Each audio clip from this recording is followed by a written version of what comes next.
Feel the real fear with us.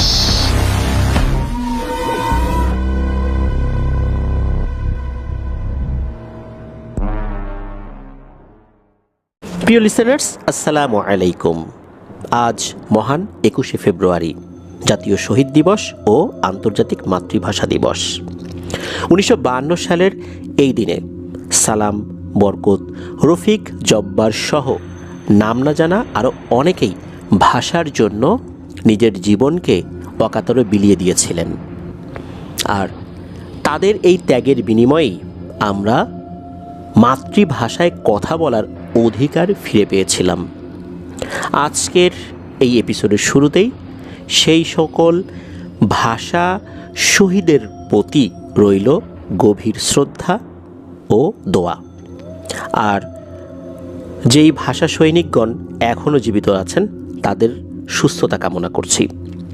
প্রিয় listeners, দেশ ও দেশের বাইরে যেখান থেকে আজকে শনির রাতের 50তম আয়োজনের সাথে যুক্ত হচ্ছেন বা পরবর্তীতে হবেন, সকলকে জানাচ্ছি শুভেচ্ছা ও ভালোবাসা।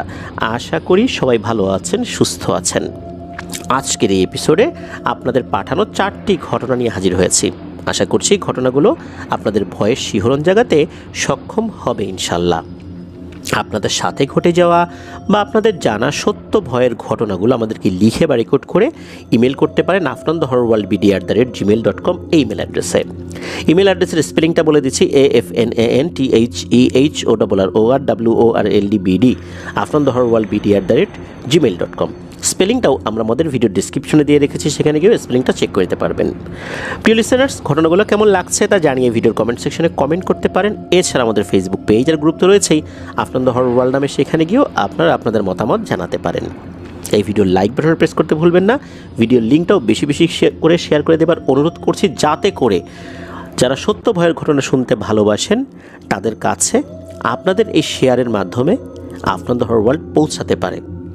তারাও যখন সত্য ভয়ের ঘটনাগুলো শুনবেন, তাদের কাছ থেকেও তাদের জানা বা তাদের সাথে ঘটে যাওয়া সত্য ভয়ের ঘটনাগুলো আমরা যখন পাবো, আমাদের চলার পথটা আরও অনেক দীর্ঘায়িত হবে ইনশাল্লাহ।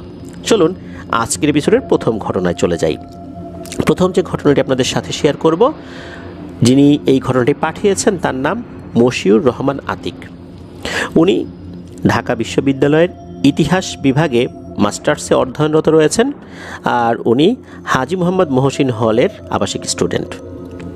ওনার আরও একটি ঘটনা নদী ভাঙন শিরোনামে আমরা এর আগেও প্রচার করেছিলাম। ওনার দেশের বাড়ি চাঁপাইনবাবগঞ্জ জেলার সদর উপজেলার চর অনুপনগরে। ঘটনাটি মূলত ঘটেছিল ওনার মায়ের আপন চাচাতো বোনের সাথে, অর্থাৎ সম্পর্কে এই ভদ্রমহিলা আতিক ভাইয়ের খালা হন। ঘটনার সময়কাল 1991 সাল, আগস্ট সেপ্টেম্বর মাস এরকম। তখন কিন্তু নদীতে পানিতে টইটুম্বুর করছে। এই যে চর অনুপনগর, এই চর অনুপনগরটি মহানন্দা ও পদ্মা নদীর মিলিত স্থলে অবস্থিত। তো এই যে খালা, এই খালা উনি যখন প্রথমবারের মতো সন্তান সম্ভবা হন, তখন আমাদের বাংলাদেশের কিছু রীতিনীতি অনুযায়ী প্রথম সন্তান ভূমিষ্ঠ হওয়ার ক্ষেত্রে তারা মায়ের বাড়িতে চলে আসেন। তো খালাও চলে এসেছিলেন। যেহেতু নদী কাছে, তো খালা এবং নানি ওনারা নদীতেই গিয়ে গোসল করতেন। বিশেষ করে নানি যখন যেতেন তখন খালাকে সাথে নিয়ে যেতেন। তো ওই সময় নানি গোসল করছিলেন আর খালা পাশে দাঁড়িয়ে আছেন। হঠাৎ করে খালার কাছে মনে হলো ওনার মাথাটা প্রচণ্ড জোরে ব্যথা করছে আর মাথাটা একটা চক্কর দিয়ে উঠেছে। যেহেতু উনি প্রেগনেন্ট ছিলেন, এমন হওয়াটা অস্বাভাবিক কিছু না। উনি তখন ওনার মাকে বলছিলেন যে, মা, আমার মাথাটা যেন কেমন কেমন করছে।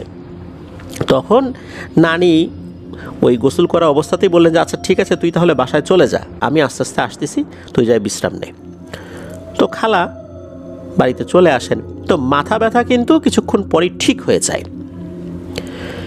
এটা কিন্তু কেউ অস্বাভাবিকভাবে চিন্তা করেনি, কারণ সুস্থ স্বাভাবিক মানুষেরও কিন্তু এরকম মাথা হঠাৎ করে ঘুরে ওঠা বা মাথা ব্যথা করা এটা তো হতেই পারে। এটা নিয়ে তো অস্বাভাবিক চিন্তা করার কারণও নাই। ওই দিন রাতের বেলা ঘটে একটি ঘটনা। রাত তখন আনুমানিক 8টা কি 9টা এরকম বাজে আর কি। তো ওই বাড়ির পেছনে, অর্থাৎ খালাদের বাড়ির পেছনে কানটা বলে লোকাল ল্যাঙ্গুয়েজ আর কি, চাঁপাবীনবাবগঞ্জের। কানটা হচ্ছে বাড়ির পেছন দিকে বাঁশঝাড় জঙ্গল এরকম যদি থাকে এই সমস্ত জায়গাগুলোতে কানটা বলে। তো ওনাদের এই বাড়ির পেছন দিকে এরকম কানটা ছিল। তো ওনাদের যে রান্নাঘরের একটু পেছন সাইড থেকে এই কানটা শুরু হয়েছে, বাঁশঝাড়টা শুরু হয়েছে। তো খালা রান্না করছেন, রান্না করা অবস্থায় হঠাৎ করে ওনার কাছে মনে হলো ওনার রান্নাঘরের যে বেড়াটা, ওখানে এই কাশ বন যেটা হয় আর কি, ওই কাশ বন যখন কেটে ফেলা হয় তখন এই খড়গুলো বা গাছগুলো দিয়ে কিন্তু বেড়া তৈরি করা হয়। এটা লোকাল ল্যাঙ্গুয়েজে উনি যেভাবে বলেছেন, এটা টাটির বেড়া বা এরকম কিছু একটা বলেছেন আর কি, ওই টাটির বেড়া বলে আর কি। তো ওই টাটির বেড়া দিয়ে রান্নাঘরটা তৈরি করা হয়েছিল। মনে হচ্ছে কোনো একটা ভয়ঙ্কর জন্তু জানোয়ারের মতো ওই টাটির বেড়ার ওই পাশে এমনভাবে ফসফস করছে, অনেক সময় ষাঁড় গরু রেগে গেলে যেরকম ফসফস করে ওইরকম ফসফস করছে। তো উনি চিন্তা করলেন কী ব্যাপার, এটা কি এখানে আসলো। উনি তো রান্না করছিলেন, উনি রান্নাঘর থেকে বের হয়ে রান্নাঘরের পেছন সাইডে গিয়েছেন। গিয়ে দেখেন ভয়ঙ্কর একটা জিনিস, প্রায় 11 থেকে 12 ফুট উচ্চতার একটা গরু, কালো একটা ষাঁড় গরুর মতো, চোখ দুটো লাল টকটকে মনে হচ্ছে আগুনের মতো জ্বলছে, শিং দুটোও অনেক বড়।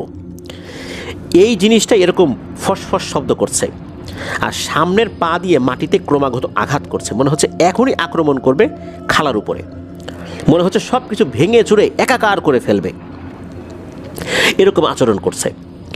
তখন উনি দ্রুত ঘরের মধ্যে চলে আসেন। ঘরের মধ্যে চলে এসে ওনার যে বাবা, অর্থাৎ এই আতিক ভাইয়ের নানার আপন ছোট ভাই আর কি, তো তাকে বলেন।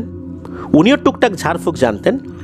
তো উনি যখন বের হয়ে আসছেন তখন এই জিনিসটা নাই, তবে রান্নাঘরের পেছন দিকে যখন গিয়েছেন এরকম একটা জিনিস যে ওখানে ছিল এরকম আলামত উনি বুঝতে পেরেছিলেন।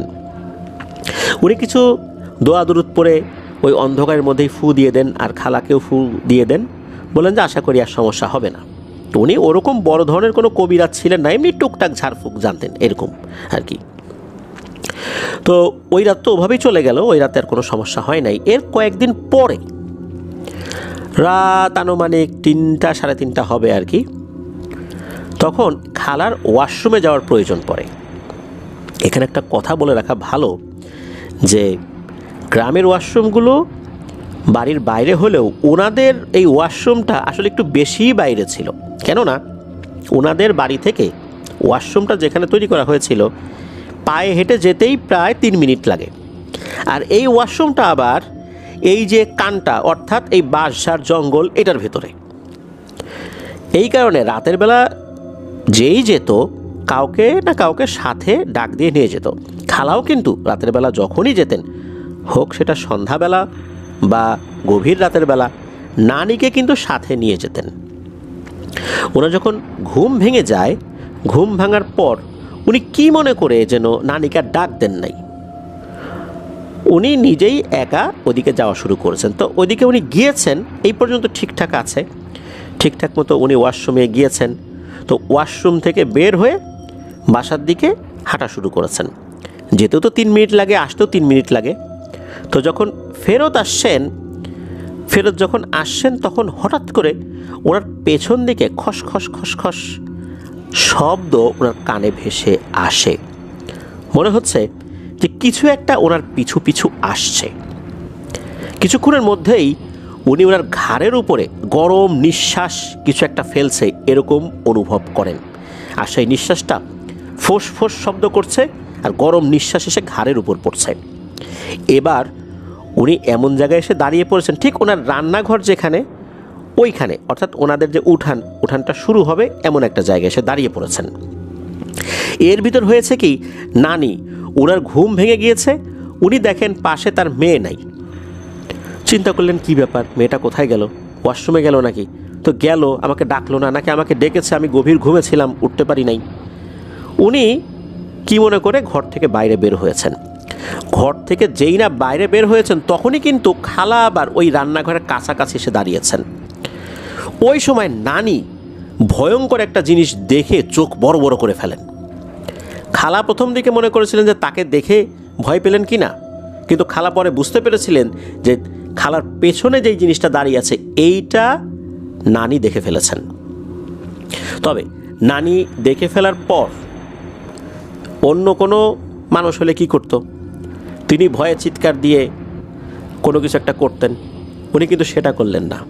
উনি কি করলেন? সাহস করে খালার দিকে এগিয়ে আসতে লাগলেন। এগিয়ে আসতে আসতে একদম খালার কাছে চলে এসে হাত ধরে এক হ্যাঁচকা টানে খালাকে ওনার সাইডে নিয়ে আসলেন। খালা কিন্তু একবারের জন্য পেছন দিকে তাকান নাই, কিন্তু যখনই খালাকে সাইডে নিয়ে আসছেন তখন তো খালা ওই দিকটাতে ঘুরে যায় যেই দিক থেকে ওই ফসফস আওয়াজটা আসছিল। তখন নানি এবং খালা দুজনেই দেখেন সেই অবয়বটাকে। খালার বর্ণনা অনুযায়ী এই অবয়বটা ছিল লম্বা আকৃতির একটা বৃদ্ধা মহিলা। সাদা কালারের একটা শাড়ি পরা ছিল। এই সাদা শাড়িটা আবার বেশ ময়লা টাইপের ছিল। বৃদ্ধা মহিলা একটু কুঁজো হয়েছিল, হাত পাগুলো অস্বাভাবিক রকমের লম্বা, মুখটাও লম্বা। তবে আর একটা ব্যাপার যেটা সবচাইতে ভয়ঙ্কর ছিল, এই মহিলাটার যে জিহ্বা এটা অনেকটা বের হয়েছিল। অনেক সময় আমরা দেখি যে কুকুর যদি অনেক ক্লান্ত হয়ে পড়ে তখন জিহ্বাটা অনেকটা বের করে সে কিন্তু বিশ্রাম নিতে থাকে। মনে হচ্ছে এই জিনিসটা অনেক বড় করে তার জিহ্বাটা বের করে রেখেছে আর সে জোরে জোরে নিঃশ্বাস নিচ্ছে, আর ওইটারই শব্দ হচ্ছে ফসফস করে। ওই জিনিসটাকে দেখে নানি বলে ওঠে, তোর এত বড় সাহস, তুই আমার মেয়ের পিছু নিয়েছিস? যা বের হয় এখান থেকে, আর যদি কখনো তোকে দেখি তোর যে আমি কি করব তুই চিন্তাও করতে পারবি না, যা ভাগ। তো নানি কিন্তু এটা কয়েকবার বলেছেন, ওই জিনিসটা কিন্তু সরে না। সে একই রকমভাবে এক দৃষ্টিতে খালার দিকে তাকিয়ে আছে। মাঝে মাঝে চোখটা একটু নিচের দিকে নামায়, অর্থাৎ খালার গর্ভে যে সন্তান আছে তার পেটের দিকে তাকায়। তখন নানি বুঝতে পারেন এর উদ্দেশ্যটা আসলে কি। নানি আবারও তাকে ধমক দেন, তুই কি যাবি নাকি এখনই তোর ব্যবস্থা করব। তখন ওই অবয়বটা কি করে, তার মুখটা সামনের দিকে রেখেই উল্টো দিকে লাফ দেয়। অর্থাৎ লাফটা দিয়েছে উল্টো দিকে, ব্যাঙের মতো করে। ব্যাঙ কিন্তু সামনের দিকে লাফ দেয়, কিন্তু এই লাফটাই যদি পেছন দিকে দেয় তাহলে কেমন হয়? মনে হলো ওইভাবে সে উল্টো দিকে লাফ দিল। এক লাফে সে প্রায় 10-15 হাত পেছন দিকে চলে গেল। তার শরীরের সামনের অংশ অর্থাৎ মাথা, বুক, এটা কিন্তু ওই নানি আর খালার দিকেই আছে। নানি আর খালাও কিন্তু এটা দেখছেন। তো এক লাফে 10-15 হাত পেছন দিকে যখন সরে গেল তখন ওই অবয়বটাকে দেখা যাচ্ছিল। এরপরে আরেকটা লাফ দিল, আরেকটা লাফ দিয়ে সে ওই কানটা অর্থাৎ এই যে বাঁশঝাড় জঙ্গল এর মধ্যে ঢুকে গেল। যখনই এর মধ্যে ঢুকেছে মনে হচ্ছে এই বাঁশঝাড় একদম তছনছ করে ফেলছে, সব কিছু ভেঙে চুড়ে একাকার করে ফেলছে। মনে হচ্ছে ভয়ঙ্কর আকৃতির বিশাল দেহী কোনো একটা জিনিস এর ভিতরে ঢুকে পড়েছে, একদম তছনছ করে একাকার করে ফেলছে সব কিছু। ওই সময়ে ওনারা তাড়াতাড়ি ঘরে ঢুকে পড়েন। তো ওই রাতটা আর কোনো সমস্যা না হলেও এই সমস্যা যেন আর ফেরত না আসে এই জন্য এই যে আতিক ভাইয়ের যিনি আপন নানা, তিনি কিন্তু ওই এলাকার খুব নাম করা একজন কবিরাজ ছিলেন ওই সময়। তাকে গিয়ে যখন এই বিষয়টা বলেছেন তখন উনি বলেছেন যে এত কিছু হয়ে গেল আর এখন এসে আমাকে বলতেছো তোমরা। তখন উনি কিছুক্ষণ রিচুয়াল করেন, এরপর উনি জানান যে এই যে জিনিসটা, এই জিনিসটা স্বাভাবিক কোনো জিন না, এটা হচ্ছে গোদানা পিশাচ। এটা গরুর আকৃতিতে থাকে, কখনো কখনো বৃদ্ধা মহিলার আকৃতিতে আসে। এর টার্গেটই থাকে গর্ভবতী মহিলারা। আর এই ধরনের গোদানা পিশাচগুলো গর্ভবতী মহিলাদের উপরে টার্গেট করে, কারণ এদের প্রজনন করার জন্য গর্ভবতী মহিলাদের উপর তাদের বদনজর দিতে হয়। একটা বিশেষ প্রক্রিয়ায় তারা প্রজনন করে। এই টার্গেটটা নিয়েছে, আর যদি কয়েকদিন সুযোগ পেত তাহলে কিন্তু সর্বনাশ হয়ে যেত। হয় গর্ভের সন্তান বাঁচত না, অথবা এই মেয়ে বাঁচত না, অথবা এই মেয়ে গর্ভের সন্তান দুটাই মারা যেত, বা আরও ভয়ঙ্কর কিছু হতো যেটা আর থামানো যেত না। এরপর নানা নাকি বিশেষ একটা পদ্ধতিতে রুকিয়া করেন ওই খালাকে, আর উনি কিছু সরিষা পড়েন, সরিষা পরে ওই যে পেছনের যে কানটা, অর্থাৎ ওই যে বাঁশঝাড় সহ যে জঙ্গল আর বাড়ির চতুর্দিকে ওই সরিষা পড়াগুলো ছিটিয়ে দেন। এরপরে এই সমস্যা আর ফেরত আসেনি আল্লাহর রহমতে। তো এই যে নানা, ওনার বয়স এখন 100-র কাছাকাছি, অনেক বয়স হয়ে গেছে। উনি এখন নিজের ছেলে মেয়েকেও চিনতে পারেন না, স্মৃতিশক্তি লোপ পেয়েছে, অনেক কষ্ট পাচ্ছেন উনি। তো ওনার জন্য দোয়া চেয়েছেন আতিক ভাই, আমরা তার জন্য দোয়া করি। আল্লাহ তাআলা তার ভুল ত্রুটিগুলো ক্ষমা করুন, আর তাকে আল্লাহ তাআলা সুস্থতা দান করুন। অনেক মানুষের উপকার করেছেন উনি, জীবনের বড় একটা সময় উনি মানুষের কল্যাণে নিজের জীবনকে উৎসর্গ করেছেন। তার জন্য আপনাদের হলের পক্ষ থেকে দোয়া রইল। আর আতিক ভাই জানিয়েছেন যে ওনার জানা আরও অনেক ভয়ের ঘটনা রয়েছে, সেগুলো উনি পর্যায়ক্রমে পাঠাবেন। তো আমরা অপেক্ষায় থাকবো আপনার ঘটনাগুলোর জন্য। প্রিয় লিসেনার্স, চলুন চলে যাব আমাদের আজকের এপিসোডের পরবর্তী আরও একটি নতুন ঘটনায়।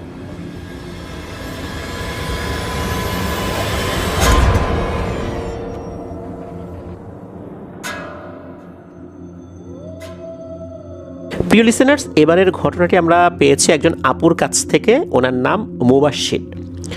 ওনার বাড়ি ময়মনসিংহ জেলার ফুলপুর উপজেলার হাটপাগলা গ্রামে। আর ঘটনাটি মূলত এই হাটপাগলা গ্রামেই ঘটেছিল। যার সাথে ঘটেছিল তার নাম নূর ইসলাম। এই যে নূর ইসলাম সাহেব, উনি বছরব্যাপী দিনমজুর হিসাবে এই মুবাশশির আপুদের যে বাড়ি সেখানে থাকতেন, কাজকর্ম করতেন, ক্ষেত খামার দেখাশোনা করতেন। সাল 2005 কি 6, শীতকাল। তো ওই সময় ধান কাটা হয়েছে, আবার যেগুলো কাটা হয়নি সেগুলোতে কিন্তু ধানগুলো আসলে পাকও ধরেছে। ওই সময় ধান চুরি হওয়ার একটা প্রবণতা কিন্তু ছিল। রাতের বেলা কে বা কারা এসে ধান কেটে নিয়ে চলে যায়। আবার ধান যেগুলো কাটা হয়ে গেছে সেগুলো আবার সন্ধ্যার আগ পর্যন্ত সব নিয়ে আসা সম্ভব হয় না, ওগুলো মাঠেই ফেলে আসতে হয়। এখন এগুলো তো পাহারা দেওয়া প্রয়োজন। এই কারণে এই ধানের যে ক্ষেত, এই ক্ষেতের পূর্ব পাশে একটা টং ঘর তৈরি করে দেওয়া হয়েছিল। সেখানে থেকে রাতের বেলা এই নূর ইসলাম সাহেব উনি ধান ক্ষেত পাহারা দিতেন। ওনার কাছে টর্চ লাইটও ছিল, হাতে দা টাইপের জিনিস ছিল, লাঠি ছিল, মানে যখন যেটা প্রয়োজন আর কি সেটা যাতে ব্যবহার করতে পারেন। এখানে একটা বিষয় বলে রাখা ভালো, এই ধান ক্ষেতের পশ্চিম পাশে শ্মশান রয়েছে। আর ওই শ্মশানে দেখা যেত যে হিন্দুদের মধ্যে যারা মারা যেত তাদেরকে দাহ করা হতো। তবে এই শ্মশানে সব শ্রেণীর হিন্দুদেরকে দাহ করা হতো না। বিশেষ করে এই পশ্চিম পাশে শ্মশানটা ছিল, এই সাইডে নিম্ন বর্ণের হিন্দুদের বসতি ছিল, মূলত তাদেরকেই এখানে দাহ করা হতো। রাত তখন 3টা কি 3:30 বাজে, বেশ শীত পড়েছে। কাঁথা কম্বল মুড়ি দিয়ে উনি ঘুমিয়ে আছেন। হঠাৎ বাইরে থেকে একটা ডাক, এই নূর ইসলাম, এই নূর ইসলাম, বাইর হ। মানে আক্রমণাত্মক ভঙ্গিতে ডাকাডাকি চলছে। তো এভাবে বারবার ডাকছে। উনি এরপর বলছেন ভেতর থেকে আর কি, এই কে? তখন বাইরে থেকে আওয়াজ আসে, আমি। তখন আবার নূর ইসলাম সাহেব বলছেন যে আমি কে? তখন বলছে আমি জাগিরের বাপ। এই কথা যখনই বলেছে সাথে সাথে নূর ইসলাম কিন্তু এই ঠান্ডার মধ্যে ভয়ে ঘেমে একাকার হয়ে গেছে। কেননা এই জাগিরের বাপ বছরখানেক আগেই মারা গেছে। জাগিরের বাপ মুসলিম ছিলেন, তো এ তো মারা গেছে। মারা যাবার পর এখন সমস্যা হলো কি, যে এই লোক কোত্থেকে আসলো? এ তো মারা গেছে। এদিকে বাইরের থেকে বলছে, হ্যাঁ নূর ইসলাম বের হ। তখন ভেতর থেকে নূর ইসলাম সাহেব বলছেন যে না, আমি বাইরে হব না। তখন বলতেছে ওই বাইরে থেকেই, শোন, আমাদের একজন মারা গেছে, তোকে জানাজা দিতে হবে, তাড়াতাড়ি বাইরে বাইরে হ। নূর ইসলাম সাহেব তো বাইরে বের হন না। উনি চিন্তা করলেন যে এরা এরকম ডাকাডাকি করবেই, এইসব ভূত প্রেত ডাকাডাকি করার পর আমি যদি বাইরে না বের হই এরা এমনিতেই চলে যাবে। তো এই লোক তো আর বাইরে বের হবে না, এরকম নিয়ত করে একদম কাঁথা কম্বল এমনভাবে মুড়ি দিয়েছে, শরীরের সাথে লাগিয়ে নিয়ে মানে একদম জাপটে ধরে রেখেছে, আর আল্লাহর নাম ডাকাডাকি করছে। এদিকে বাইরে থেকে এবার শুরু হলো 15-16 জনের ডাক। 15-16 জন যদি একসাথে ডাকাডাকি করে, এই নূর ইসলাম বাইর হ, উনি তো আর বাইরে বের হবেন না। উনি চিন্তা করে এরকম ডাকাডাকি করতে করতে একটা সময় ভোর হয়ে যাবে, আজান দিয়ে দিবে, এরাও চলে যাবে। এরপর ডাকাডাকি থেমে গেল, কিন্তু শুরুতে যে ডাকটা এসেছিল সেই ডাকটা আবার আসে যে নূর ইসলাম, ভালোই বলতেছি, বাইরে বাইর হ। তুই যদি বাইরে না হোস, তুই এটা চিন্তা করিস না যে তোকে আমরা এখান থেকে বাইরে বের করতে পারবো না। আমরা এই টং ঘরের ভিতরে ঢুকে তোকে টেনে হিঁচড়ে বাইরে বের করে নিয়ে যাব। তুই কি এমনিতে বাইরে বের হবি নাকি ভেতরে আসবো? নূর ইসলাম তো আল্লাহর নাম নিচ্ছে আর বাইরে বের হওয়ার কথা সে চিন্তাই আনছে না। এই সময় ঘটে গেল এক অঘটন। হঠাৎ করে টং ঘরের দরজা এক হ্যাঁচকা টানে মনে হলো কেউ সরিয়ে ফেলল, আর দেখা গেল যে কে যেন নূর ইসলামের শরীরের উপরে থাকা কাঁথা কম্বল এক টানে সরিয়ে ফেলল। এরপর নূর ইসলাম তাকিয়ে দেখে সাদা পাঞ্জাবি পরা, টুপি পরা বেশ কিছু মানুষ। তাদের চেহারা সুরত দেখে অস্বাভাবিক মনে হচ্ছে না, ভয়ঙ্করও না। এরপর কি করলো, নূর ইসলামকে চ্যাংদোলা করে নিয়ে যেতে থাকলো ওই শ্মশানের দিকে। নূর ইসলাম তো বলতেছে আমি যাব না। তখন ওরা আবার ধমক দেয়, চুপ, একটা কথা কবি না, চুপ থাকবি, চল আমাদের সাথে, জানাজা দিব, তারপর তোর মুক্তি, এর আগে তোর মুক্তি নেই। এরপর তাকে ওই অবস্থাতেই টেনে হিচড়ে নিয়ে গেল সেই শ্মশানের একটা সাইডে। দেখা গেল ওখানে একটা লাশ খাটিয়ার উপরে রাখা আছে। তখন একজন বলছে, এই নূর ইসলাম, শুরু কর, জানাজা দে।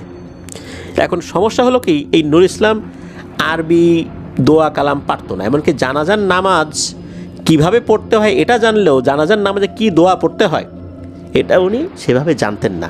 আর যদি কিছু জেনেও থাকেন, ওই ধরনের ভয়ঙ্কর পরিস্থিতিতে উনি সব ভুলে গিয়েছিলেন। এদিকে উনি চিন্তা করলেন যে আমি যদি এখন না পড়াই তখন তো হবে আর এক বিপদ, এরা তো আমাকে মেরেই ফেলবে। আর মনে মনে দোয়া পড়বো, কি পড়লাম না পড়লাম ওরা তো আর বুঝবে না। জানাজার নামাজ যেভাবে পড়ানো লাগে আমি সেভাবেই পড়াবো। উনি তো জানাজার নামাজ শুরু করে দিয়েছেন। তো জানাজার নামাজ শেষ করার পর এই যে যারা ছিল 15-16 জনের মতো, এদের মধ্যে একজন বলছে, এই যা, সোজা দৌড় দিবি, যা, তোকে ছেড়ে দিলাম। উনি তো ওইখান থেকে এমন দৌড় দিয়েছেন, দৌড় দিয়ে একবারে বাড়িতে চলে আসছেন। বাড়িতে এসে তো চিৎকার চেঁচামেচি শুরু করছেন, বাড়ির লোকজন উঠে যায়। কি হয়েছে উনি তো সব কথা খুলে বলেন। প্রচণ্ড ভয় পেয়েছেন উনি। এরপর ওনাকে ওই যে লোহা গরম করে পানি খাওয়ানো হয়, গোসল করানো হয়। পরদিন থেকে ওনার খুব ভয়ঙ্করভাবে রক্ত আমাশয় শুরু হয়ে যায়। কয়েকদিনের মধ্যেই উনি এমনভাবে শুকিয়ে যেতে থাকেন যে ওনাকে আর বাঁচানো সম্ভব হবে না এমনটাই মনে হচ্ছিল। বেশ কিছু হুজুর কবিরাজ দেখানো হয়েছে। আল্লাহর রহমতে আস্তে আস্তে উনি স্বাভাবিক হতে থাকেন। বছরখানেকের মধ্যে উনি পরিপূর্ণভাবে আবার আগের অবস্থায় ফেরত আসেন। এরপর উনি আবার আগের মতো ডিউটি করতে থাকেন। তবে এখন উনি আর জীবিত নাই, আল্লাহর ডাকে সাড়া দিয়ে চলে গেছেন, স্বাভাবিকভাবে মারা গেছেন। তবে এই ঘটনার পর এই নূর ইসলামের সাথে আর কোনো ভয়ের ঘটনা ঘটেনি। ওই রাতে এই জাগিরের বাপ যে এসেছিল, সে আসলে কার জানাজা দিতে এসেছিল আর নূর ইসলামকেই কেন দরকার হলো, এই বিষয়টা আসলে কেউ বলতে পারে নাই। যারা ট্রিটমেন্ট করেছে তারা শুধু তার রক্ত আমাশয় যাতে সেরে যায় এই ট্রিটমেন্টটাই করেছে। এছাড়া ওনার অন্য কোনো শারীরিক সমস্যা দেখা যায় নাই। যে জিনেরা তাকে ডেকে নিয়ে গিয়েছিল এর সরাসরি প্রভাব, অর্থাৎ জিন আসর করেছে এরকম প্রভাব তার শরীরের উপর ছিল না। এই কারণে শুধু এক ধরনের ট্রিটমেন্ট তার উপর করা হয়েছে। আল্লাহর রহমতে উনি আস্তে আস্তে সুস্থ হয়ে গিয়েছিলেন। তো এটাই ছিল ঘটনা। ধন্যবাদ জানাচ্ছি মুবাশির আপুকে আপনার পাঠানো এই ঘটনার জন্য। প্রিয় লিসেনার্স, চলুন চলে যাব আমাদের এবারের শনি রাতের 50তম আয়োজনের পরবর্তী আরও একটি নতুন ঘটনায়।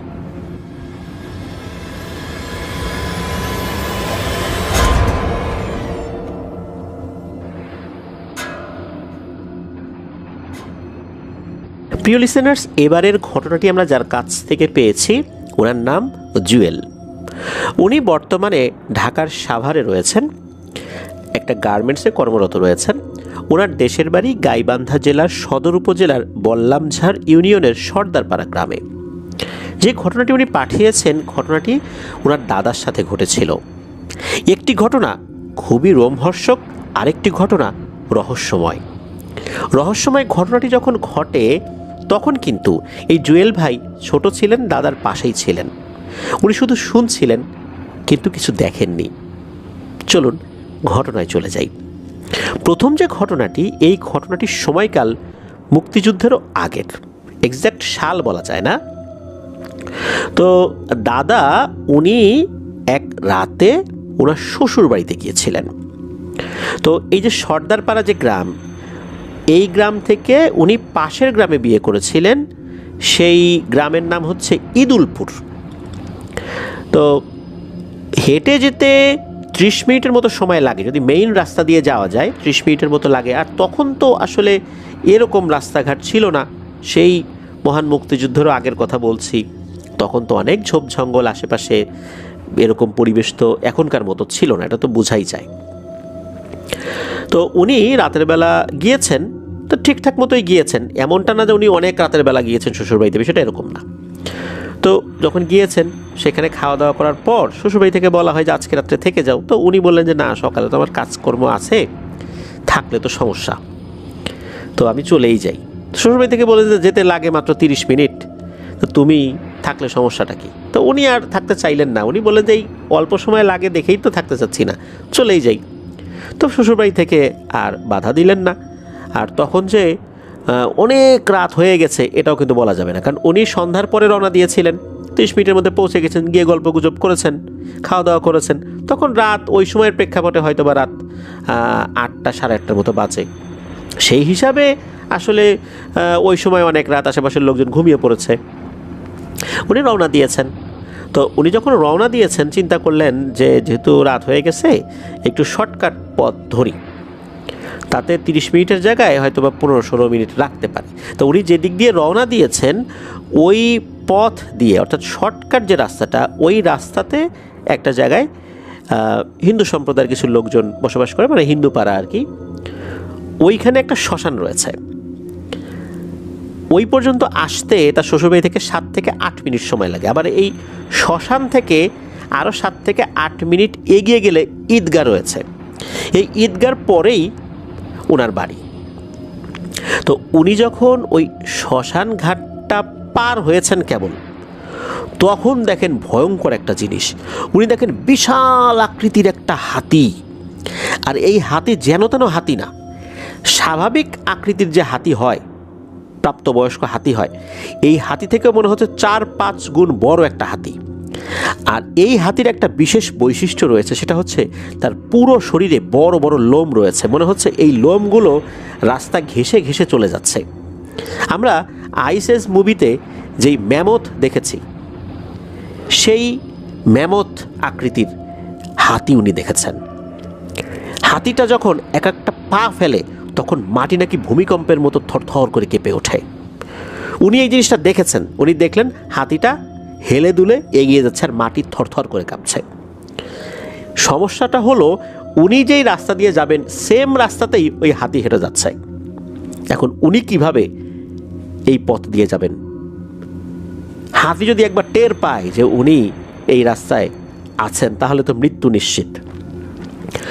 উনি যে কাজটি করলেন সেটা হচ্ছে একটা সাইড রাস্তা ধরলেন। সাইড রাস্তা ধরেই দিয়েছেন এক দৌড়। যেহেতু বাড়ির থেকে খুব বেশি দূরে ছিলেন না, এক দৌড়ে বাড়িতে চলে আসছেন। বাড়িতে এসেই বাসার সবাইকে ডাকাডাকি করে তুলেছেন, বলেন যে এরকম উনি একটা জিনিস দেখেছেন, ভয় পেয়েছেন। তখন গ্রামে ভয় পেলে যেটা হয় আর কি, ওই লোহা পড়া বা লোহা গরম করে পানি খাইয়ে দেয়া, এরকম যেই চিকিৎসাগুলো করা হয় আর কি, সেরকমটাই করা হয়েছিল।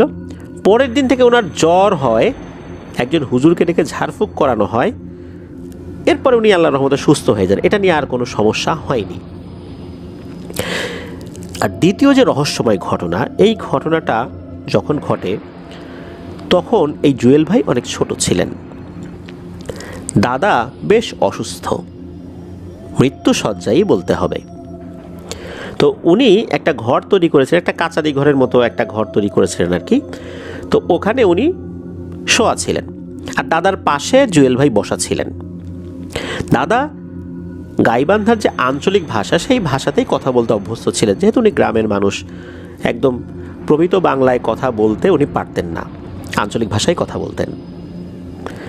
আর ওনার সালামটাও নাকি ওভাবে মানে স্পষ্ট হতো না, কিছুটা জড়তা ছিল।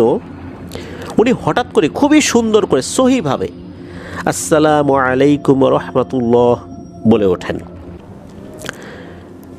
এইটা শোনার পর জুয়েল ভাই চমকে যান যে দাদা এত সুন্দর করে সালাম দিল, এত শুদ্ধভাবে, কাকে দিল? দাদা একপাশে মাথা ঘুরিয়ে বলছেন যে জনাব, আপনি কে? আপনি আমার দিকে তাকিয়ে হাসছেন কেন? আপনার পরিচয় দিন, আপনি কে? এরকম বারবার দাদা বলছেন। জুয়েল ভাই অবাক হচ্ছেন যে দাদা পাশে ফিরে কার সাথে কথা বলছে, আর উনি এত শুদ্ধ ভাষায় কিভাবে কথা বলছেন। উনি তো কখনো শুদ্ধ ভাষায় কথা বলতেন না বা পারতেন না, হঠাৎ করে এইভাবে শুদ্ধ ভাষায় কথা বলছেন। তখন দাদা কি করেন, দাদা দাদিকে ডাক দেন। এই জুয়েল ভাইয়ের বাবার নাম ছিল আইজুর। বলে, এই আইজুরের মা, এদিকে আসো তো, দেখো তো একটা লোক আসছে, আমার দিকে তাকায় হাসে কিন্তু কথা বলে না, আসো তো। তখন দাদি আসেন। দাদি আসার পর দাদিকে বলেন যে তাকে জিজ্ঞেস করো তো উনি কে, কোথা থেকে আসলো, আমাকে কি কিছু বলতে চায়? দাদি তো কিছুই দেখেন না। তখন দাদি বলেন যে তুমি আসলে কাকে দেখছো, তার চেহারা কেমন? তো দাদা বলেন যে খুব সুন্দর সুঠাম দেহি একজন ব্যক্তি, আমার দিকে তাকিয়ে মিটিমিটি করে হাসছে, খুব সুন্দর চেহারা, তার পোশাক আশাক, তার যে শারীরিক গঠন দেখে তো খুবই ভদ্র একজন মানুষ বলে মনে হচ্ছে, কিন্তু কথা তো বলে না। তো ওই অবস্থাতে আবার জিজ্ঞেস করেন যে এই লোক, আপনি কে? আপনার পরিচয়টা দেন, আপনি কেন আসছেন, আমার সাথে কি কোনো কাজ আছে আপনার? এরকম বেশ কয়েকবার বলেন। এবং উনি আবার বলছেন যে এই জুয়েল, দেখ তো এই লোকটা কথা বলে না কেন, খালি মিটিমিটি হাসে।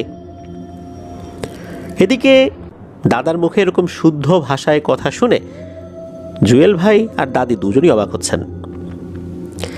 এর বেশ কিছুক্ষণ পরেই দাদা আল্লাহর ডাকে সাড়া দিয়ে চলে যান।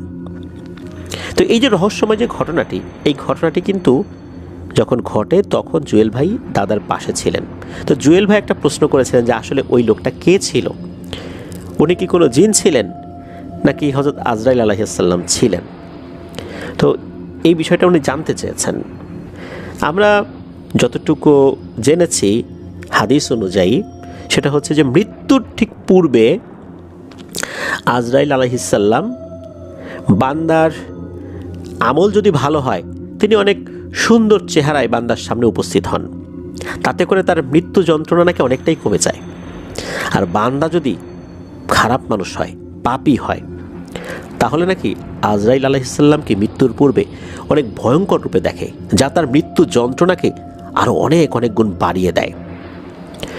আসলে আমরা নিশ্চিতভাবে বলতে পারবো না যে উনি কে ছিলেন, তবে যেহেতু এর কিছুক্ষণ পরেই ওনার মৃত্যু হয়েছিল আর খুব সুন্দর চেহারার একজনকে দেখেছিলেন, তাতে করে মনে হতেই পারে যে উনি হয়তোবা, আমরা হয়তোবা বলছি, এটা বলা মুশকিল, হয়তোবা উনি আজরাইল আলাইহিস সালামই ছিলেন, যাকে শুধু উনিই দেখেছিলেন, আর কেউ দেখেননি। এটাই একটা বৈশিষ্ট্য যে আজরাইল আলাইহিস সালামকে তিনিই দেখবেন যার মৃত্যু হবে। সেই বিবেচনায় আমরা এটা অনুমান করতে পারি। যেহেতু উনি এই প্রশ্নটি করেছেন, এই কারণেই আমরা বিষয়টা বললাম আর কি। তো জুয়েল ভাইকে ধন্যবাদ জানাচ্ছি। জুয়েল ভাই জানিয়েছেন যে ওনার সংগ্রহে আরও একটি বেশ বড় একটা ঘটনা রয়েছে, বেশ রোমহর্ষক একটি ঘটনা, খুব তাড়াতাড়ি উনি এটা আমাদেরকে পাঠাবেন, আমরা অপেক্ষায় থাকব। প্রিয় লিসেনার্স, চলে যাব আমাদের এবারের শনির রাতের 50তম আয়োজনের চতুর্থ এবং শেষ ঘটনায়।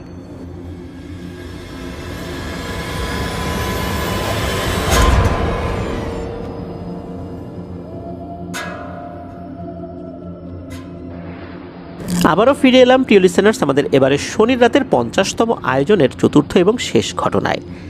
এখন যে ঘটনাটি আপনাদের সাথে শেয়ার করব, এই ঘটনাটি আমাদেরকে যিনি পাঠিয়েছেন তার নাম আবিদ ইসলাম। ওনার বাড়ি শরীয়তপুর জেলার নড়িয়া উপজেলার ঢালিপাড়ায়। যে ঘটনাটি উনি আমাদেরকে পাঠিয়েছেন, এই ঘটনাটি ওনার নানা বাড়ির পুরো পরিবারের সাথে ঘটেছিল, যা এখনও নাকি চলমান রয়েছে। ঘটনাটির বিস্তারিত বিবরণ উনি ওনার বড় মামার কাছ থেকে সংগ্রহ করেছেন। ওনার বড় মামার নাম মোহাম্মদ আশিক কাজী। তো চলুন ঘটনায় চলে যাই। 1978 সালের আগস্ট মাসে এই আবিদ ইসলাম ভাইয়ের নানা নানির বিয়ে হয়। মূলত পছন্দ করেই নানা নানি বিয়ে করেছিলেন। নানা যেই পথ দিয়ে চলাচল করতেন, চলাচলের পথে একটা বাড়ি ছিল, ওই বাড়িতে একটা মেয়ে ছিল, তার নাম হচ্ছে সেলিনা। এই সেলিনা নানাকে আবার খুব পছন্দ করত, বিভিন্ন সময় বিরক্তও করত। নানা এই সেলিনাকে আবার পছন্দ করতেন না, পাত্তা দিতেন না। এই বিষয়টা কিন্তু সেলিনার মধ্যে একটা ক্ষোভের সৃষ্টি করে। নানা পরবর্তীতে অন্য আর একটা মেয়েকে পছন্দ করেন, পরিবারকে বলেন, পরিবারের সম্মতিতেই দুই পরিবারের মধ্যে আলোচনা সাপেক্ষে নানা নানির বিয়ে হয়ে যায়। তো নানা নানির যে বিয়ে হয়ে গেল, এই বিষয়টা কোনোভাবেই সেলিনা মেনে নিতে পারেনি। যেহেতু নানা যেই পথ দিয়ে আসা যাওয়া করতেন, ওই পথের ধারেই ওই সেলিনাদের বাড়ি। এই কারণে সেলিনা কিন্তু দেখতো যে নানা ওই দিক দিয়ে আসছেন, যাচ্ছেন। কখনো কখনো দেখা যেত যে নানিকে সাথে নিয়ে উনি ওই পথ দিয়ে আসা যাওয়া করছেন। এই বিষয়টা যখনই নাকি ওই সেলিনা দেখতো, তার খুব রাগ হতো। কয়েকবার নাকি সে তার এই রাগকে প্রকাশও করেছিল। নানা নানির সামনেই সে হুমকি দিয়ে বলেছিল, তোদের এই সুখ বেশি দিন থাকবে না রে, আমি দেখে নেব কিভাবে তোরা সুখে থাকিস। এইভাবে হুমকি দিয়েছিল। তবে এই বিষয়টা নিয়ে নানা নানি কেউই ওভাবে গুরুত্ব দেন নাই। তারা চিন্তা করেছিলেন সেলিনা, তারও তো বিয়ের বয়স হয়েছে, তার বিয়ে শাদী হয়ে গেলে সে শ্বশুরবাড়ি চলে যাবে, এই বিষয়গুলো একটা সময় সে ভুলে যাবে। এই কারণেই তারা ওভাবে আর গুরুত্ব দেন নাই। নানা নানির বিয়ের 1 বছর পর এই আবিদ ইসলাম ভাইয়ের মা, যার নাম আশা, তার জন্ম হয়। আবিদ ইসলাম ভাইয়ের মায়ের জন্মের 2 বছর পর আবিদ ইসলাম ভাইয়ের আর একজন খালা জন্মগ্রহণ করেন, তার নাম হচ্ছে নিশা। এই নিশা খালার জন্মের পরপর নানা নানি নারায়ণগঞ্জের চাষারা এলাকায় চলে আসেন। চাষারা এলাকায় আসার প্রায় 3 বছর পর আর একটা পুত্র সন্তান হয়, অর্থাৎ ছেলেদের মধ্যে যিনি বড় তিনি হচ্ছেন এই যে আশিক মামা। তো ওনার জন্মের পরপরই নাকি নানি খুব অসুস্থ হয়ে পড়েন। 3-4 মাস উনি নাকি তেমন কোনো খাবারই খেতে পারেননি। আর ভালো করে খাবার না খাওয়ার কারণে উনি খুব অসুস্থ তো হয়ে পড়েছিলেনই, ওনার শরীরে আসলে মাংস বলে কিছু ছিল না, এতটা শুকিয়ে গিয়েছিলেন। অনেক ডাক্তার দেখানো হয়েছে, ডাক্তার কোনো রোগই ধরতে পারেনি। ডাক্তারের যেই টেস্ট যেগুলো ছিল, যেগুলো করতে বলেছিলেন ডাক্তার, সেই টেস্টগুলোতেও কোনো রোগ ধরা পড়েনি, অথচ উনি খুবই অসুস্থ। এরকম করতে করতেই প্রায় 1 বছর চলে যায়। ওই সময় কিন্তু এই আশিক মামার বয়সও 1 বছর হয়ে গেছে, যেহেতু ওনার জন্মের পরপরই নানি অসুস্থ হয়ে গিয়েছিলেন। এর মধ্যে অবশ্য নানি কিছুটা সুস্থ হয়েছিলেন, অর্থাৎ হাঁটাচলা করতে পারতেন মোটামুটি। এই আশিক মামা ওনার যে নানা বাড়ি, অর্থাৎ এই আবিদ ইসলাম ভাইয়ের নানির যেই বাবার বাড়ি আর কি, সেখানে প্রোগ্রাম ছিল। সেই প্রোগ্রামে তো যেতেই হবে, কষ্ট করে হলেও এই আশিক মামাকে কোলে নিয়ে সেই প্রোগ্রামে যোগ দিতে গিয়েছিলেন নানি। তো ঠিকঠাক মতো প্রোগ্রামটা শেষ করে খাওয়া দাওয়া করে যখন ফেরত আসবেন, তখন নাকি ওই নানির বাবার বাড়ি থেকে কিছু মিষ্টি দিয়ে দেওয়া হয়। মিষ্টি বলতে ফিরনি দিয়ে দেওয়া হয়। ওনারা ওই আঞ্চলিকভাবে এই ফিরনিগুলোতে নাকি মিষ্টন্না বলেন। তো যেই পথ দিয়ে ওনারা আসছিলেন, ওই পথে আসলে তেমন কোনো সমস্যা হয়নি শুরুর দিকে। ওনারা যখন ফিরছিলেন, একটা জায়গায় 2টা বড় বড় তাল গাছ ছিল। তো ওখান দিয়ে যখন আসছিলেন, তখন নানি একটা ভারী গলার কণ্ঠে শুনতে পান, এই আমারে মিষ্টন্না দিয়ে যা। যখনই এরকমটা বলেছে, তখনই কিন্তু নানি বুঝতে পেরেছিলেন যে এটা কি হতে পারে। তবে উনি কিছুটা ভয় পেলেও এমন ভয় পান নাই যে উনি একদম ভয়ে অজ্ঞান হয়ে যাবেন। উনি বাড়িতে চলে আসেন। বাড়িতে আসার পর উনি সবাইকে বলেন যে ওই তাল গাছের ওখান থেকে না আমি যেই এই মিষ্টান্ন আনছি এটা কেউ একজন চাইছিল। তো এরকম করে উনি গল্প করছেন। এদিকে ওনার পাশে 1 বছর বয়সী এই আশিক মামা খেলাধুলা করছিলেন। অনেক সময় হয় না যে আমরা যখন বাচ্চাদের পাশে থাকি, বাচ্চারা আমাদের পাশে হাঁটাচলা করে, হামাগুড়ি দেয়, তখন কিন্তু বাচ্চাদেরকে কিছু কিছু জিনিস আমরা হাতে ধরিয়ে দিই খেলার জন্য। ওই সময় নাকি নানি নিজের অজান্তেই একটা ছোট কাচের বোতল এই আশিক মামার হাতে ধরিয়ে দিয়েছিলেন যাতে করে আশিক মামা খেলে।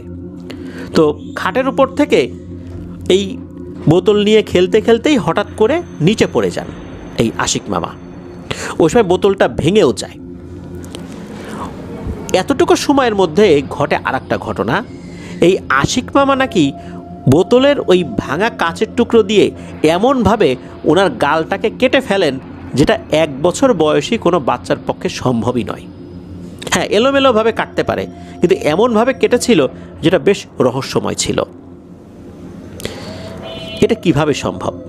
মনে হচ্ছে একটা ডিজাইন করে সুন্দর করে কেউ কেটে দিয়েছে তার গালে।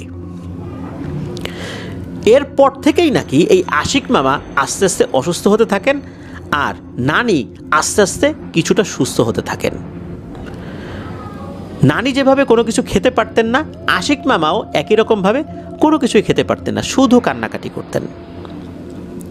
এরকম সমস্যা যখন শুরু হলো, এরপর মৌলভী কবিরাজ নামক একজন কবিরাজের কাছে তাদেরকে নিয়ে যাওয়া হয়। তো সেই মৌলভী কবিরাজ উনি ওনার মতো করে রুকিয়া করে দেন, আর উনি বলেন যে একজন লোক লাগবে যার ভেতরে জিনকে হাজির করানো হবে। মৌলভী কবিরাজ উনি ভেবেছিলেন যে ওই যে তাল গাছের ওখানে থাকা যে জিন, ওই জিনটা এই কাজটা করেছে বা তাদের পিছু নিয়েছে। ওই চিন্তা করেই মূলত উনি এই কথা বলেছিলেন। তো উনি বলেছিলেন যে আমি একটা নির্দিষ্ট দিন আসব, আপনারা একজন লোককে রেডি রাখবেন যার উপর জিনটা হাজির করাবো, এরপর বিস্তারিত কথা হবে। তো মৌলভী কবিরাজ এই বাড়িতে আসছেন। আসার পর দেখা গেল কেউই রাজি হচ্ছে না যে তার উপর জিন হাজির করানো হবে। শেষমেশ একজন ব্যক্তি, তার নাম হচ্ছে লাল মিয়া, লাল মিয়া সম্পর্কে এই আশিক মামার চাচা হন। তো উনি রাজি হলেন। তার ভেতরে নাকি ওই জিনটাকে হাজির করানো হয়। ওই জিনটা এসেও বলে যে ওই তাল গাছের নিচে যদি 5 কেজি মিষ্টান্ন না দেওয়া হয় তাহলে কিন্তু এদের পিছু ছাড়বো না, ওদেরকে তিলে তিলে মারব। মাত্র এইটুকু মিষ্টির জন্য মানুষকে মেরে ফেলবে, বিষয়টা বেশ রহস্যময়। তারপরও এই জিন রিলেটেড বিষয় তো এগুলো অনেক কমন বিষয়ই বলতে হবে। জিনের কথা অনুযায়ী 5 কেজি ফিন্নি, অর্থাৎ আঞ্চলিকভাবে যেটাকে মিষ্টান্ন বলা হয়, এটা রান্না করে ওই তাল গাছের নিচে কিন্তু দিয়ে আসা হয়েছিল। পরদিন সকালবেলা পাতিলগুলো খালি পাওয়া গিয়েছিল, খালি পাতাল নিয়ে আসা হয়েছিল। তো পাতিল যে খালি, এটা ওনারা বুঝতেই পেরেছিলেন যে এটা কী কারণে হতে পারে, ওই জিনে খেয়ে ফেলেছে। এরপর কিন্তু 3 থেকে 4 বছর কেটে যায়। তারপর আরেকটা পুত্র সন্তানের জন্ম হয়, তার নাম হচ্ছে আকাশ। তার 2 বছর পর আরেকটা কন্যা সন্তানের জন্ম হয়, তার নাম হচ্ছে তিশা। এই তিশার জন্মের পর আরেকটা ভাই হয়েছিল, কিন্তু এই ভাই আর জীবিত অবস্থায় জন্মগ্রহণ করেনি। এই ভাইয়ের জন্মের অল্প কয়েকদিন আগে একটা ভয়ঙ্কর স্বপ্ন দেখেছিলেন নানি। উনি দেখেন যে বিশাল আকৃতির একটা অবয়ব তার সামনে দাঁড়িয়ে আছে, তার দিকে ভয়ঙ্করভাবে তাকিয়ে আছে। আর ওই অবয়বের পায়ের সামনে একটা বড় সাইজের মুরগি দাঁড়িয়ে আছে। ওই মুরগিটা তার পা কামড়াচ্ছে। এরকম একটা স্বপ্ন উনি দেখেছিলেন জাস্ট এই সর্বশেষ সন্তান তার জন্মের আগে। যখন এই পুত্র সন্তান জন্মগ্রহণ করলো, তখন এক ভয়ঙ্কর দৃশ্য সবাই দেখে। এটা দেখে সবাই চমকে উঠেছিল। সেটা হচ্ছে যে মৃত অবস্থায় জন্মগ্রহণ করেছে, শুধু এইটার মধ্যে যদি সীমাবদ্ধ থাকে যে শুধু এতটুকুই হয়েছে, সেটা ঠিক আছে, কিন্তু না, ভয়ঙ্কর ব্যাপার যেটা ছিল সেটা হচ্ছে মনে হচ্ছে তার শরীরের কয়েকটা জায়গা, বিশেষ করে মুখের এখান থেকে ঠোকর মেরে মাংস কেউ খেয়ে ফেলেছে এমনটা মনে হচ্ছিল, যেটা কোনো স্বাভাবিক বিষয় ছিল না। এভাবে তার সর্বশেষ অর্থাৎ সর্বকনিষ্ঠ সন্তান মারা গেল। এই ঘটনার পর থেকে নানি আবার সেই আগের অবস্থায় চলে যান, আবার আগের মতো অসুস্থ হয়ে যান। তবে আগে যেমন শুধু অসুস্থতা ছিল, এবার এর সাথে নতুন করে কিছু বিষয় যুক্ত হয়ে গেল। উনি পাগলের মতো আচরণ করতেন, আগে কিন্তু এরকম আচরণ করতেন না। আর মাঝে মাঝেই নানির মাথার চুলে জট লেগে যেত, কাটতে গেলে উনি বাধা দিতেন। উনি রান্নাবান্না করা একরকম ছেড়ে দিয়েছিলেন, এমনকি কেউ যদি ভালো করে রান্নাবান্না করার চেষ্টা করে, মাছ মাংস রান্না করার চেষ্টা করে, উনি নাকি বাধা দিতেন। কেন যে বাধা দিতেন উনি নিজেও বুঝতে পারতেন না। আর নানাকে অর্থাৎ ওনার স্বামীকে উনি একদমই সহ্য করতে পারতেন না। নানার জন্য ঠিকঠাক মতো রান্নাও করতেন না, কেউ রান্না করতে গেলে তাকে বাধা দিতেন, নানাকে ঠিকঠাক মতো খাবারও দিতেন না। তো এইভাবে যেতে থাকে বেশ কিছুদিন। নানা বাড়ির ওইদিকে একটা পুকুর ছিল, যেটার নাম ছিল হাজি বাড়ির পুকুর। ওই পুকুরে অনেকেই গোসল করতেন। তো ওই পুকুরে কিন্তু নানিও গোসল করতেন। নানি নাকি যখন গোসল করতে নামতেন, যখন ডুব দিতেন, ডুব দিয়ে যখন চোখ খুলতেন, চোখ খুললেই নাকি অদ্ভুত এক রহস্যময় শেকল দেখতে পেতেন। চকচক চকচক করতো, পানির নিচে একটা শেকল। মনে হচ্ছে এই শেকলটা অনেক দূর পর্যন্ত চলে গেছে। ওনার পায়ের কাছে শেকলটা দেখা যেত, মনে হচ্ছে এই শেকলটা আস্তে আস্তে আস্তে আস্তে পুকুরের গভীরে চলে গিয়েছে। এরকম শেকল উনি দেখতে পেতেন, তবে শেকল কখনো তার পায়ের সাথে লেগে যায়নি। উনি মাঝে মাঝেই একটা ভয়ঙ্কর অনুভূতি পেতেন। সেটা হচ্ছে উনি হেঁটে যাচ্ছেন, হঠাৎ করে মনে হলো ওনার সামনে দিয়ে বিশাল আকৃতির করে একটা অবয়ব চলে গেল। উনি কিন্তু তাকিয়ে আর কিছু দেখতেন না। আবার কখনো কখনো মনে হতো যে ওনার পেছন দিয়ে বিশাল আকৃতির একটা অবয়ব চলে গেল। পেছন দিকে ফিরে উনি কিছুই দেখতে পেতেন না। একদিন হয় কি, এই হাজিবাড়ির পুকুরের কাছে সন্ধ্যার কিছু আগে এই নানির এক চাচাতো বোন, যার নাম ছিল সুবর্ণা, এই সুবর্ণাকে চুল ছাড়া অবস্থায় দেখতে পান। উনি গিয়ে বলেন, রে সুবর্ণা, এই সন্ধ্যাবেলায় তুই চুল ছেড়ে এই পুকুর পাড়ে দাঁড়িয়ে আছিস কেন? এই সময় তো এভাবে চুল ছেড়ে দাঁড়িয়ে থাকা ঠিক না, যা যা বাড়িতে যা। এই সুবর্ণা নাকি ওখানেই দাঁড়িয়ে থাকে, ঠায়, সে যায় না। উনি বারবার যখন বলছেন যায় না, এটা দেখার পর কেন যেন একটা সন্দেহ লাগে নানির। উনি দ্রুত বাড়িতে ফেরত আসেন আর সুবর্ণাদের বাড়িতে গিয়ে বলেন যে এই সন্ধ্যাবেলায় সুবর্ণা চুল ছেড়ে পুকুরের পাশে দাঁড়ায় আছে কেন? কয়েকবার জিজ্ঞেস করলাম, উত্তরও দিল না। তখন বাড়ির লোকজন বলে, সুবর্ণা ওখানে দাঁড়ায় থাকবে কেন? সুবর্ণা তো ঘরের ভিতরে। এটা কিন্তু নানি বিশ্বাস করতে পারেন নাই। নানি ঘরের ভিতর ঢুকে দেখেন ঠিকই তো সুবর্ণা ঘরের ভিতরেই আছে। উনি তো দেখে অবাক হয়ে যান। তখন সুবর্ণাকে বলেন এই ব্যাপার। সুবর্ণা বলে যে আমি এখন ওখানে যাব কেন, আর আমার চুল তো বাঁধাই, যে দেখো। সুবর্ণা কিন্তু তখন বেনি করে চুল বেঁধে রেখেছিলেন। তো এই বিষয়টা যখন ঘটে, তখন পরিবারের সদস্যদের মধ্যে আবার একটা চিন্তার খোরাক সৃষ্টি হয়। সেটা হচ্ছে যে এখন যে ব্যাপারগুলো হচ্ছে, এটা তো আবার সেই অস্বাভাবিক বিষয়েরই পুনরাবৃত্তি। আবার তো কিছু একটা করতে হবে। এরপর আবার হুজুর ডাকা হয়, সেই মৌলভী কবিরাজ। তো মৌলভী কবিরাজ উনি আসেন। এবারও এসে উনি যখন জিন হাজির করেছেন, এবার কিন্তু আর সেই পুরনো তথ্য ছিল না। ওই মৌলভী কবিরাজ যিনি বা হুজুর কবিরাজ যিনি, উনি চিন্তা করেছিলেন হয়তো বা নতুন করে কোনো জিন পরির আসর হয়েছে, এই জন্য এরকম হতে পারে। কিন্তু এবার জানা গেল সম্পূর্ণ ভিন্ন ধর্মী একটা ব্যাপার। উনি এবার বুঝতে পারলেন মূলত এই যে শুরু থেকে এখন পর্যন্ত যত ঘটনা ঘটছে বা ঘটেছে, এই সবগুলোর পিছনে রয়েছে সেলিনার হাত। সেলিনা মূলত একটা ভয়ঙ্কর কালো জাদু করে জিন চালান করে দিয়েছিল। সেলিনার কালো জাদু করে চালান দেয়া এই জিনটাই মূলত শুরু থেকে এখন পর্যন্ত লেগে রয়েছে। আর একটা সময় পরে গিয়ে পরিবারের প্রত্যেককেই নাকি হত্যা করবে, এমনটাই বুঝতে পারেন ওই কবিরাজ। এমন এক মরণ বাণ মারা হয়েছে, এই পরিবারের অনেকেই নাকি মারা যাবে, বিশেষ করে পরিবারের পুরুষ সদস্যরা খুব দ্রুত মারা যাবে। যেহেতু নানার উপর সেলিনার একটা ক্ষোভ ছিল, নানা সেলিনাকে বিয়ে করেনি, বিয়ে করেছে অন্য একটা মহিলাকে।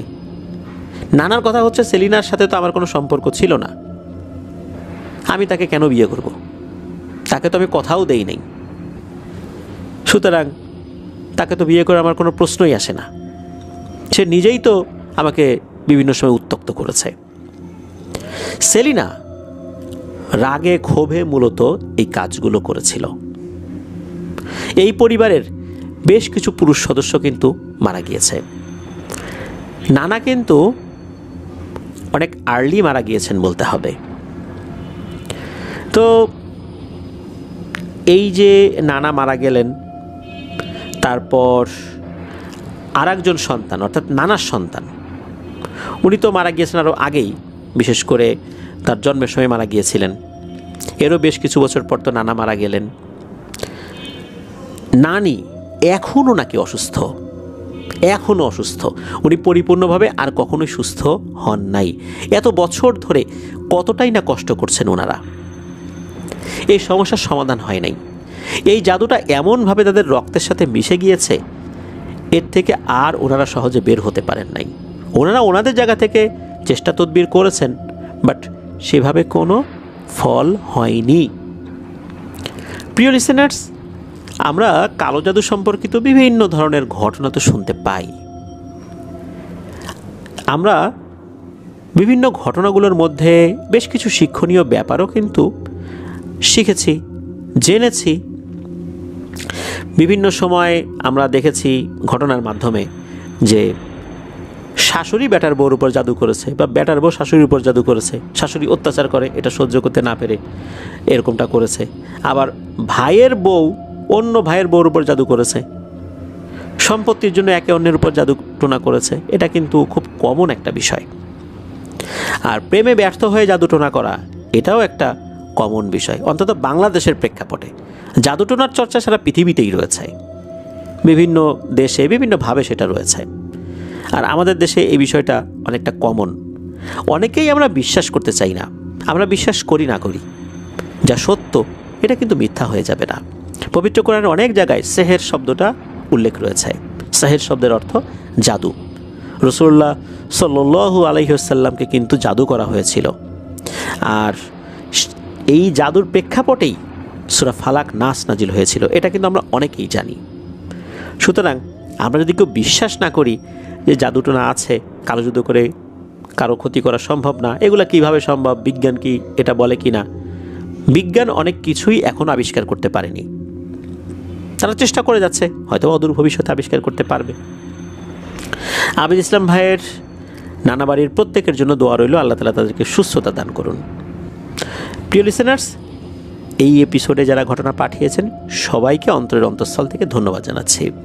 যারা ধৈর্য ধরে পুরো এপিসোডটি শুনলেন তাদেরকেও ধন্যবাদ জানাচ্ছি। আসছে সোমবার হরর নাইটের নতুন আরও একটি এপিসোড নিয়ে ইনশাল্লাহ হাজির হব। সবাই ভালো থাকবেন, সুস্থ থাকবেন, আমার জন্য দোয়া করবেন, আমার পরিবারের জন্য দোয়া করবেন, আপনাদের জন্য দোয়া রইল, আপনাদের পরিবারের প্রত্যেকের জন্য দোয়া রইল। মহান আল্লাহ সুবহানাহু ওয়া তাআলা আমাদেরকে ভালো রাখুন, সুস্থ রাখুন, নিরাপদে রাখুন, আফনান দ্য হরর ওয়ার্ল্ডের সাথে রাখুন। আসসালামু আলাইকুম।